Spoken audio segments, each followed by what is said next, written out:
বিসমিল্লাহির রহমানির রহিম। হযরত আবু যর রাদিয়াল্লাহু আনহু হতে বর্ণিত, রাসূলুল্লাহ সাল্লাল্লাহু আলাইহি ওয়াসাল্লাম ইরশাদ করিয়াছেন, সর্বশ্রেষ্ঠ আমল হলো আল্লাহ তাআলার জন্য কাউকে মহব্বত করা এবং আল্লাহ তাআলার জন্য কাউকে দুশমনী হিসেবে ভাবা।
বিসমিল্লাহির রহমানির রহিম। আসসালামু আলাইকুম everyone, welcome back to my channel Rosy simple lifestyle blogs.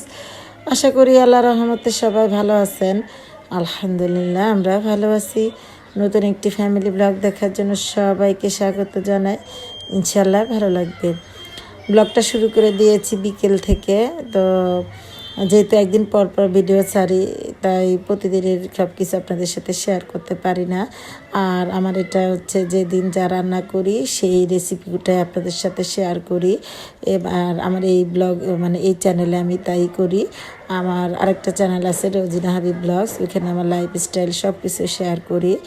যাই হোক, সপ্তম রোজা আমরা যেভাবে ইফতার তৈরি করলাম আর সপ্তম রোজাতে যা যা খেয়েছি তাই আপনাদের সাথে এখন শেয়ার করছি।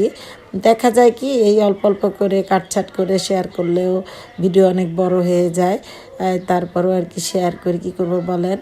তো এখানে এই যে পেঁয়াজু বানিয়ে নিয়েছি, চপ বানিয়ে নিয়েছি, আর আপনাদের সাথে শেয়ার করেছি যে আমার বাসাতে সব কিছু তৈরি করতে হয়। তো এই যে তৈরি করে নিয়েছি সব রকম ইফতার, বেগুনিও তৈরি করেছি, তো ওটা আর দেখাই নাই। যাই হোক, এই যে সবাই মিলে ইফতার করে নিচ্ছি। তো আজকে মজার মাংস ভুনার রেসিপি আপনাদের সাথে শেয়ার করব। এইভাবে রান্না করে দেখবেন, মাংসটা অনেক মজা হয়। তো আজকে গরুর মাংস ভুনা রেসিপি শেয়ার করব। যেহেতু গরুর মাংস রান্না করেছিলাম গতকালকে, তাই সেটাই শেয়ার করছি আপনাদের সাথে। তো এখানে আমি পরিমাণ মতো তেল দিয়ে দিয়েছি 2 টুকরা দারচিনি, এলাচ 3 টুকরা, লং দিয়েছি 3 টুকরা, তেজপাতা 3টা দিয়েছি। তো দেওয়ার পর এখন এগুলো একটু তেলের ভিতরে ভেজে নেব।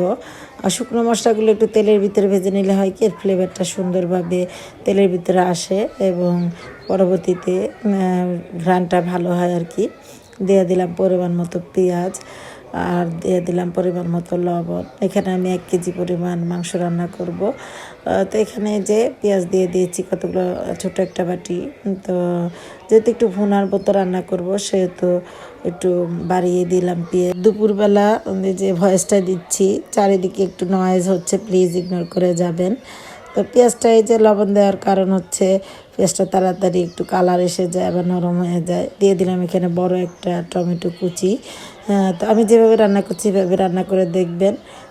তো এমনি 1 প্লেট ভাত খাওয়া যাবে নিশ্চিন্তে, আর খেতে কিন্তু বেশ মজা হয়। তো দিয়ে দিলাম হচ্ছে পরিমাণ মতো একটু পানি, যেহেতু শুকনো মশলাগুলো অ্যাড করব। তো পানি দেওয়ার পর দিয়ে দিলাম 2 টেবিল চামচ আদা রসুন বাটা। যেহেতু গরুর মাংস সেহেতু একটু আদা রসুন বাটাটা বাড়িয়ে দিতে হবে। মরিচের গুঁড়া দিয়ে দিলাম 1 চা চামচ। ঝালটা আপনারা ইচ্ছে মতো নেবেন।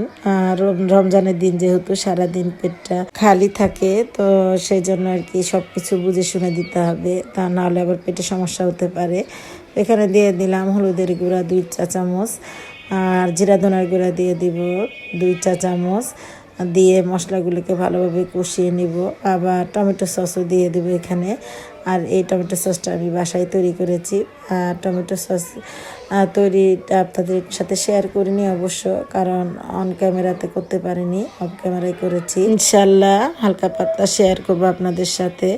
ভয়েস দিতে এসেছি, রাস্তা দিয়ে তরমুজ নিয়ে যাচ্ছে, বিভিন্ন জিনিস নিয়ে যাচ্ছে, তার শব্দ হয়তো বা হতে পারে, প্লিজ একটু ইগনোর করে যাবেন, কারণ এমনি ভিডিও সাথে দেরি হয়ে যাচ্ছে, তাড়াহুড়ো করে ভয়েস দিচ্ছি। তো এখানে দিয়ে দিলাম মাংসের মশলা। এখানে আমি রাঁধুনি মেজবানি মাংসের মশলাটা ইউজ করছি। মাংসের মশলাও আছে, তবে মেজবানি মাংসের মশলাটা দিলে আমার কাছে বেশি ভালো লাগে ফ্লেভারটা। দিয়ে দিলাম টক দই। এখানে দুধ আর লেবু দিয়ে আমি ইনস্ট্যান্ট টক দই বানিয়ে নিয়েছি, টক দই ছিল না। তো এই যে সব কিছু দিয়ে তারপরে এখন এই যে মশলা দিয়ে ভালোভাবে কষিয়ে নিব। তো মশলাগুলোকে ভালোভাবে আমি যে কষিয়ে নিয়েছি। তো উপর থেকে তেল ছেড়ে দিয়েছে। এখন দিয়ে দিব ধুয়ে রাখা মাংসগুলো।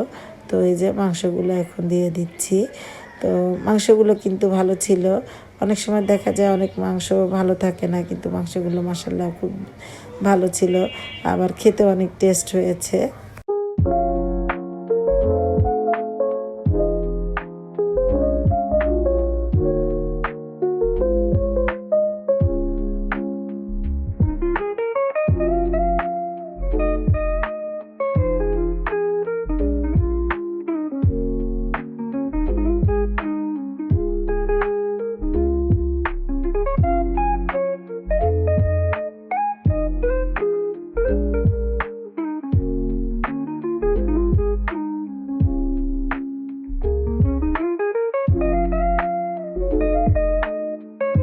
এই হোক মাংসগুলো যে দিয়ে তারপরে ঢাকনা দিয়ে আমি কষিয়ে নিয়েছি অনেকক্ষণ ধরে।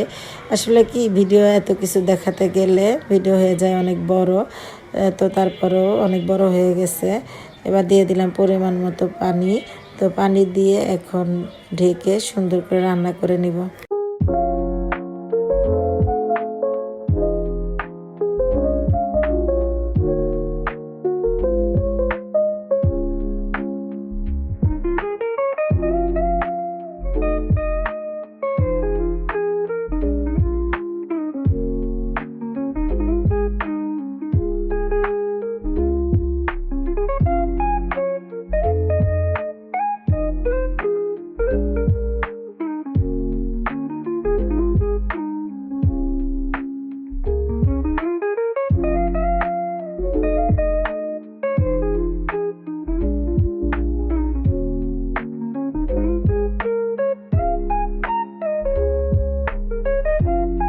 মাংসটা হওয়ার আগে দিয়ে দিলাম একটু স্লাইস করা পেঁয়াজ আর ক্যাপসিকাম আর কাঁচামরিচ দিয়ে এখন কিছুক্ষণ রান্না করে মাখা মাখা হলে নামিয়ে নিব। তো এভাবে রান্না করে দেখবেন, খেতে কিন্তু খুব মজা হয় আর একটু আলাদা ভাব আসে। আর এরকম মাংসের তরকারি পেলে কিন্তু ভাত 1 প্লেটের জায়গায় 2 প্লেটও খাওয়া যায় ইনশাল্লাহ। যাই হোক, আজকের রেসিপিটা আমার এই পর্যন্তই। যদি কোনো জায়গায় একটু ভালো লাগে একটা লাইক দিতে পারেন, পাশে থাকতে পারেন। আর ইনশাল্লাহ আমি আপনাদের পাশে থাকব। তরকারির কালারটা এবং ঘনত্ব দেখে বুঝতে পারছেন তরকারিটা কেমন সুন্দর হয়েছে, খেতেও কিন্তু বেশ মজা হয়েছে। যাই হোক, ইনশাল্লাহ আমি আপনাদের পাশে থাকব। আর সবাইকে মাহে রমজানের শুভেচ্ছা জানিয়ে আজকের ভিডিওটা এখানেই শেষ করছি।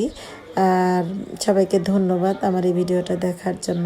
সবাই ভালো থাকবেন, 5 ওয়াক্ত নামাজ পড়বেন, আর রমজানের যে ইবাদতগুলো আছে করার চেষ্টা করবেন। তো এই যে এখন আমি দেখিয়ে দিচ্ছি। আর আমার পছন্দের যে বাটিটা কিনেছিলাম, এই যে বাটিটাতেই আমি নিয়ে নিচ্ছি মাংসটা। আর দেখতে কিন্তু খুব সুন্দর হয়েছে, বাটিটা যেমন সুন্দর আমার রান্নাটা খুব সুন্দর হয়েছে। হয়তো বা বলবেন যে নিজের ঢোল নিজেই বাজায়, না আসলে কিন্তু সত্যি কথা, খেতে কিন্তু বেশ মজা হয়েছিল। তো এই যে বাটিতে ঢালছি, তো আপনাদের সাথে আস্তে আস্তে একটু শেয়ার করছি। তো ভিডিওর পর্যন্ত থেকে আমি বিদায় নিয়ে নিচ্ছি। তো সবাই ভালো থাকবেন, 5 ওয়াক্ত নামাজ পড়বেন, কোরআন শরীফ পড়বেন। আল্লাহ হাফেজ, আসসালামু আলাইকুম।